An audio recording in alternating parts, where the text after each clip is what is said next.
అండి అందరికీ good morning. ఈరోజు మార్నింగ్ నేను పైకి వచ్చాను అనమాట, డాబా పైకి. ఏంటంటే నిన్న మెంతులు వేసాను అనమాట నానబెట్టి. ఈరోజు వచ్చేసినాయి. నేను నిజంగా చాలా హ్యాపీగా ఉన్నాను. అలా నెంబర్ ఆఫ్ టైమ్స్ వేసినప్పుడల్లా వర్షం వస్తుంది, నేను వేసినప్పుడల్లా వర్షం వస్తుంది.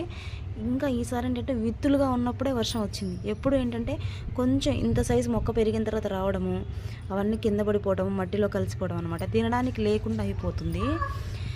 సో మరి ఈసారి ఏమవుతుందో చూడాలి. ఇదేంటంటే కోలా ట్రే అనమాట. ఈ కోలా ట్రైన్ నేను ఇలా యూస్ చేసుకుని పెట్టుకున్నా. కిందనేమో దీని కింద రాళ్ళు యూస్ చేశానండి, స్లాబ్ ఖరాబ్ అయిపోతుందని.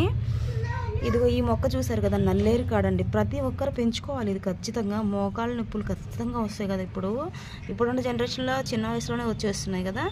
ఖచ్చితంగా అందరు ఇళ్లలో పెంచుకోవాల్సిన మొక్క అండి ఇది. దీనివల్ల బెనిఫిట్స్ ఒక్క వీడియోతో చెప్తే అయ్యేది కాదు. మళ్ళీ నేనైతే వీడియో ఖచ్చితంగా చేస్తాను. వీడియో అయితే లైక్ చేయండి, షేర్ చేయండి.